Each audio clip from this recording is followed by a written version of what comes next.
Right now, that crack in your driveway is costing you money every single day it sits there. Water gets in, it freezes, it widens a little more with every season you ignore it. A contractor will quote you $500 for an injection fix. Nobody tells you the Ozark settlers solved this exact problem with a $2 mixture a century before injection guns ever existed. The first time I drove out to Mountain View, Arkansas, I wasn't looking for concrete advice at all. I was chasing a lead on root cellar ventilation when a neighbor mentioned an old man down the county road who'd never paid a contractor a dime in his life. That was Earl Whitaker, 78 years old, still laying his own walkways behind a farmhouse his grandfather built. I found him kneeling beside his cistern pad on a Tuesday morning, a coffee can in one hand and a torn open bag of cement propped against the step. No caulk gun, no name brand tube. He mixed something in that can, thin as pancake batter, poured it into a crack, and stood back up 10 minutes later like the job was already forgotten.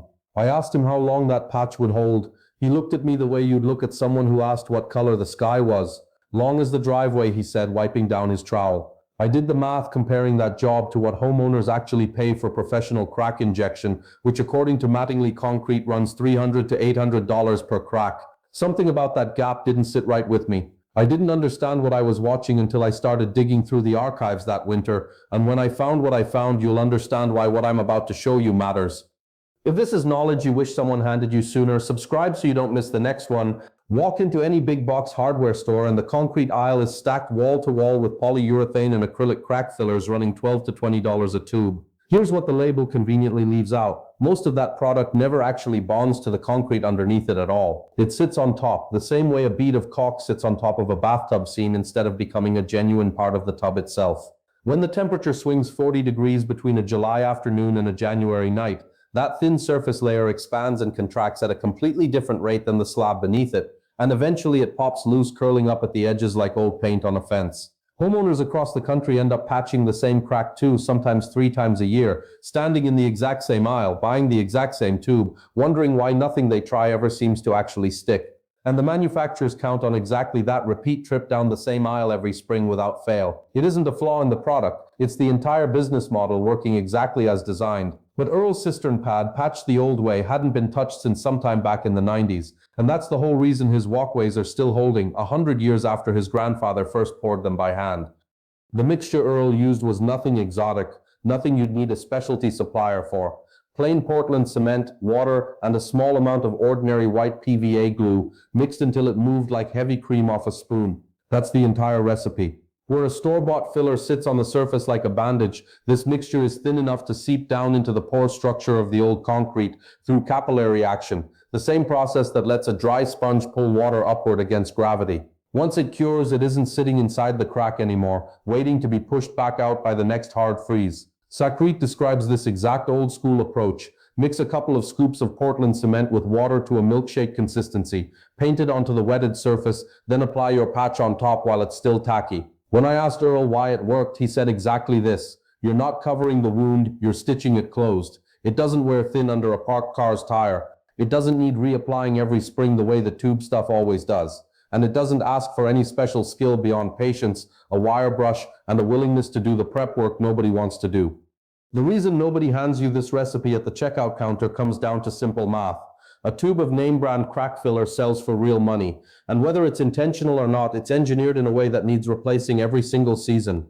A 90-pound bag of plain Portland cement runs around $12 and can patch close to 100 cracks before it's gone. There's no shelf space allocated for that kind of math.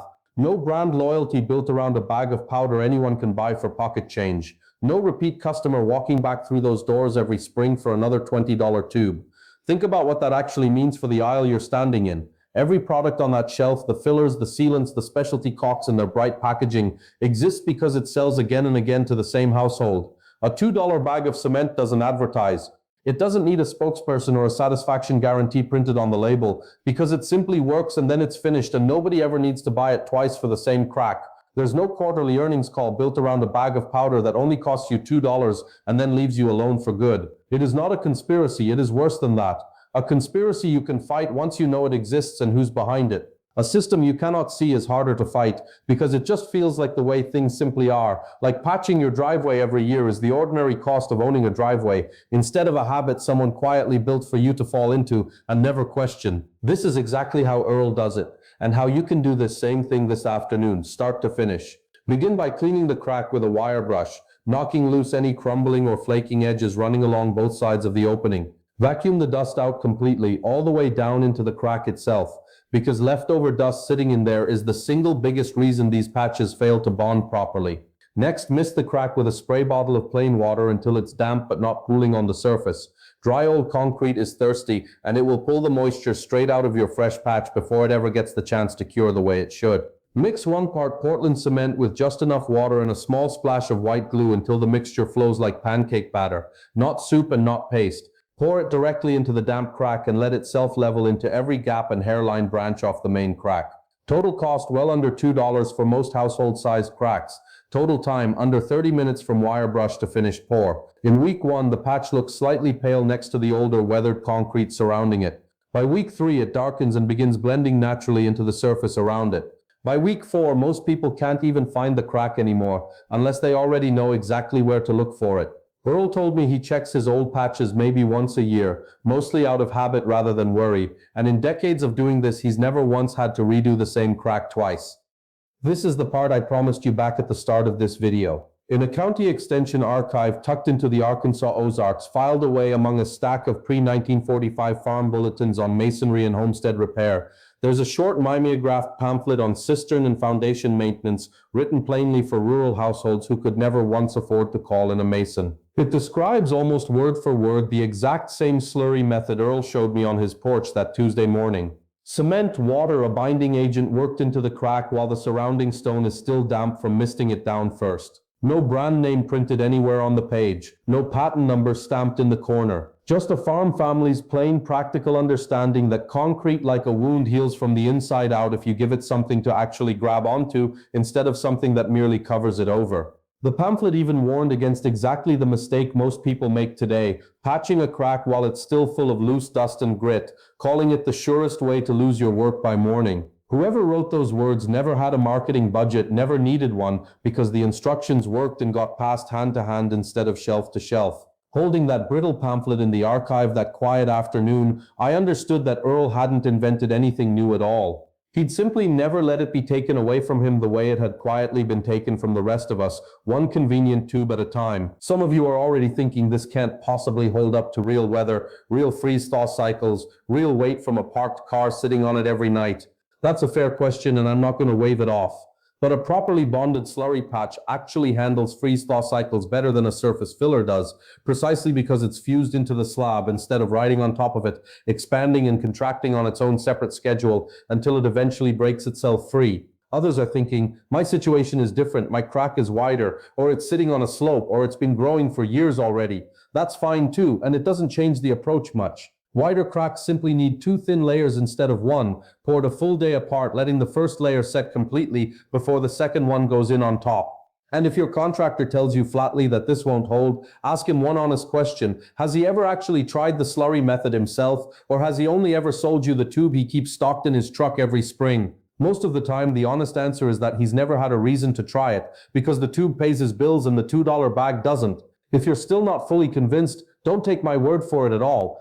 Try it first on the smallest, least visible crack somewhere on your property, somewhere you won't mind checking on every few weeks, and go see for yourself what it still looks like in 3 months.